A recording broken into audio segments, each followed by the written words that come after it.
Hello friends, welcome back to our YouTube channel Ayurveda hacker.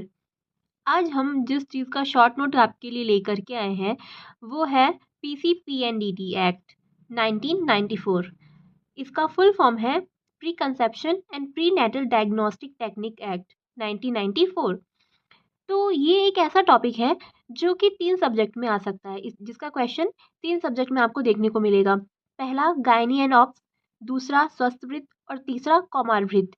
तो सोचिए आप ये कितना इंपॉर्टेंट टॉपिक है। इसलिए आज हम आपके लिए लेकर के आए हैं पीसीपीएनडीटी एक्ट का शॉर्ट नोट। चलिए देखते हैं।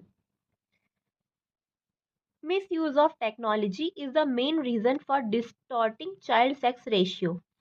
यानी जो टेक्नोलॉजी का मिसयूज हो रहा है वो मेन कॉज है कि जो सेक्स रेशियो नीचे जा रहा है, डिक्लाइन हो रहा है, इसका मेन कॉज है।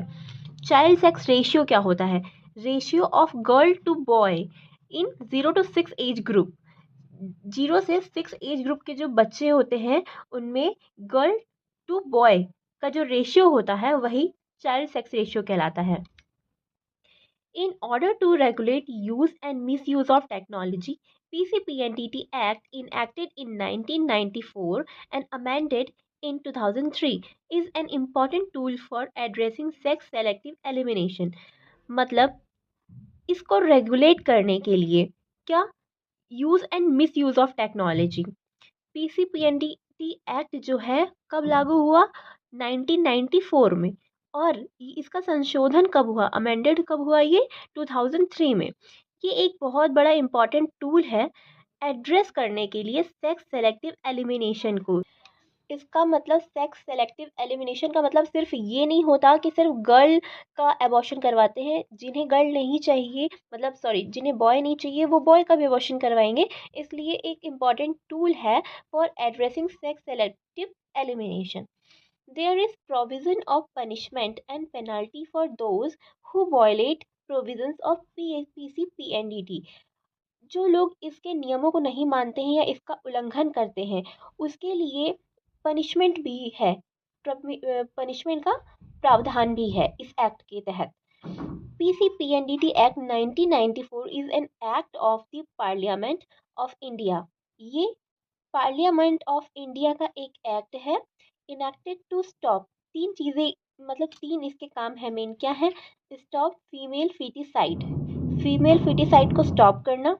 Arrest declining sex ratio in India, जो सेक्स रेशियो नीचे जा रहा है उसको अरेस्ट करना, उसको रोकना। और तीसरा है act band prenatal sex determination.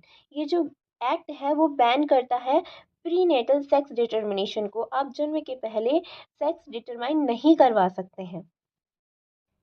इसके मेन ऑब्जेक्टिव्स क्या क्या हैं? Main purpose of enacting the act is to ban the use of sex selection technology before or after conception। इसका मेन पर्पस है कि जो टेक्नोलॉजी सेक्स सिलेक्शन करती हैं बिफोर और आफ्टर कंसेप्शन उनको बैन करना। Prevent miss use of prevalent diagnostic techniques for sex selective abortion. इसके साइलेंट फीचर्स देखते हैं अब हम लोग। अब देखते हैं इसके साइलेंट फीचर्स क्या है। conducting or helping in the conduct of prenatal diagnostic technique in unregistered units। ऐसी यूनिट्स, ऐसे हॉस्पिटल्स, ऐसे क्लिनिक्स जो रजिस्टर्ड नहीं है वहाँ पर ऐसे अपराध करना या फिर अपराध करने में हेल्प करना, ये तो उसमें दंडनीय अपराध माना गया है। दूसरा, sex selection on a man and women, sex selection करना चाहे मैन का हो या वुमेन का हो। तीसरा, conducting PNDT for any purpose other than the one mentioned in the act. जो भी एक्ट में प्रोविजंस बताए गए हैं, जो भी दायरे बताए गए हैं, उसके अलावा अगर कोई चीज़ करना, किसी और पर्पस के लिए पीएनडीटी करना, उसमें भी आपको सजा मिल सकती है।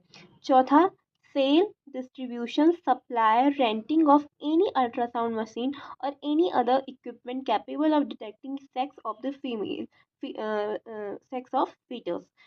तो बेचना डिस्ट्रीब्यूशन, सप्लाई और रेंट में देना, ऐसी किसी मशीन का जो कि सेक्स सिलेक्शन में हेल्प करती है, जो कि पहले से आपको बता देती है कि इस जो ये बेबी है, जो ये फीटस है, इसका कौन सा सेक्स है, ये गर्ल है या बॉय है।